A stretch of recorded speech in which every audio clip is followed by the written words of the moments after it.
चीन सीमा पर हलचल तेज, कुछ बड़ा होने वाला है। अब होगा चीन पर घातक वार। तवांग से लद्दाख तक भारत तैयार।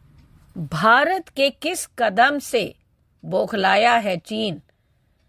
चीन सीमा पर भारत ने उतारे M777 हौवित्जर। चीन का LAC पर क्या है खतरनाक प्लान? अरुणाचल सीमा पर जंगी उड़ान, वायुसेना ने भेजे लड़ाकू विमान। LAC पर बनी अदृश्य सड़क। सेना ने बॉर्डर पर की 24 घंटे 365 दिन की तैयारी। कड़ाके की ठंड में भी आग उगलने वाली तोप तैनात। भारतीय सेना ने चीन से लगी सीमा पर कई तरह के रॉकेट और तोप तैनात कर रखे हैं। मकसद गोलाबारी की अपनी ताकत में इजाफा करना है। इसकी योजना के 9 वज्र हौवित्जर और UAV सहित बड़ी संख्या में अतिरिक्त सैन्य उपकरण खरीदने की है। अब 15 से 20 किलोमीटर की दूरी तय करने वाले, 4 घंटे तक 80 किलोमीटर के दायरे में निगरानी करने वाले मानव रहित यान खरीदने की भी तैयारी चल रही है। पूर्वी लद्दाख में चीन के साथ चल रहे सैन्य गतिरोध के बीच भारत ने बॉर्डर पर जंगी बेड़ा तैनात कर रखा है। ठंड में भी आग का गोला बरसाने की तैयारी के साथ करीब 350 आर्टिलरी सिस्टम दुश्मन से निपटने के लिए तैयार हैं। सेना ने अब ऐसे ड्रोन और सर्विलांस डिवाइस खरीदने की तरफ कदम बढ़ाया है जिसमें लंबी दूरी से दुश्मन के टारगेट को बिल्कुल सटीक तरीके से नेस्तनाबूद किया जा सके। रिमोट से संचालित 80 mini aircraft system RPAS, 10 runway independent RPAS, लंबी दूरी के 44 अपग्रेडेड सर्विलांस सिस्टम और 106 इनर्शियल नेविगेशन सिस्टम के लिए अगले कुछ दिनों के भीतर प्रस्ताव के लिए अनुरोध किया गया। फिलहाल काफी बड़े UAV जैसे इजरायली हेरॉन और सर्चर ड्रोन का इस्तेमाल आर्मी एविएशन विंग द्वारा स्ट्रेटेजिक सर्विलांस के लिए किया जा रहा है, जिसकी 90 किलोमीटर तक है रेंज। एक सूत्र ने हमारे सहयोगी अखबार टाइम्स ऑफ इंडिया को बताया कि नए छोटे RPAS की ऑपरेशन रेंज 20 से 90 किलोमीटर तक हो सकती है। सेना की आर्टिलरी यूनिट को ऊंचाई वाले इलाकों के लिए इनकी जरूरत है। अगर इनका प्रदर्शन अच्छा रहा तो सेना बड़ी संख्या में ये ड्रोन खरीद सकती है। ये RPAS कामकाजी ड्रोन से अलग होते हैं।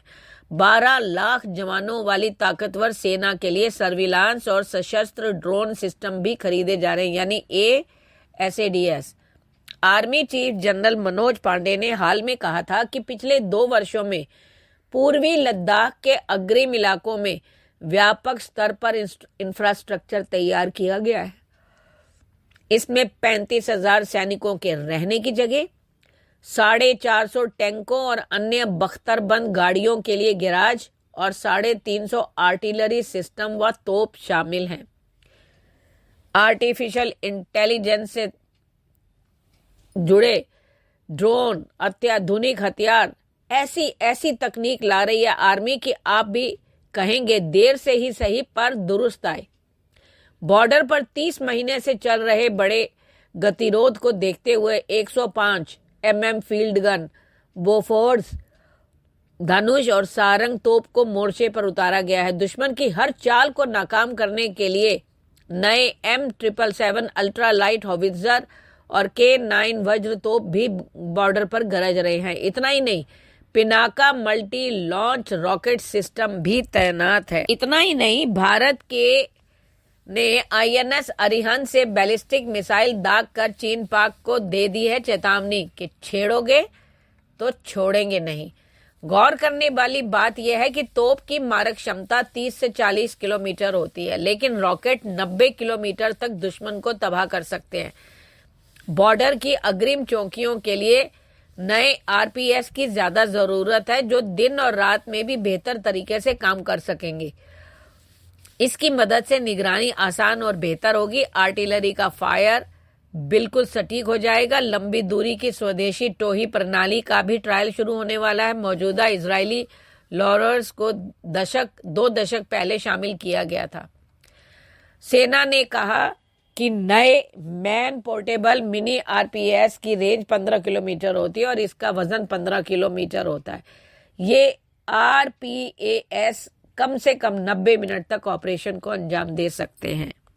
सीमा पर चीन की चाल का जवाब देने के लिए भारत ने बड़ी तैयारी कर ली है। गलवान झड़प के बाद चीन सीमा के करीब भारत रणनीतिक तौर पर अहम सड़कों पर तेजी से काम कर रहा है।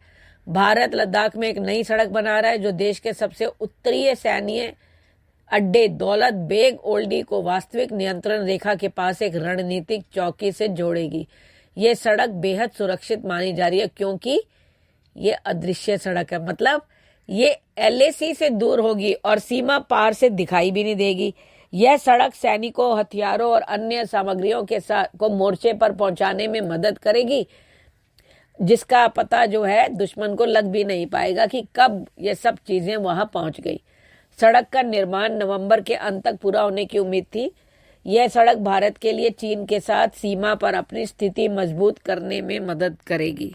अभी हाल ही में जो सेला टनल है उससे तो चीन को बुखार ही आ गया, क्योंकि उसे दिखेगा ही कुछ नहीं कि टनल के अंदर से कहाँ क्या सामान जा रहा है क्या नहीं।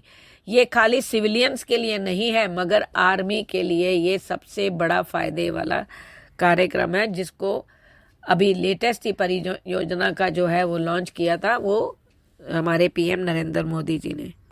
जब चीन ने जैसे ही हालात बिगड़े और एलएसी पर के पार चीन ने अपनी सेना को इकट्ठा शुरू किया, तभी भारत ने भी तुरंत एक्शन लिया। यही वजह रही कि वायुसेना के जरिए सैनिकों और हथियारों को एयरलिफ्ट किया ताकि बिना किसी देरी के तैयारी की जा सके। 68,000 जवान, 90 tank, 330 BMP infantry, radar system, artillery gun और अन्य जरूरी हथियार बॉर्डर पर पहुंचाए गए थे।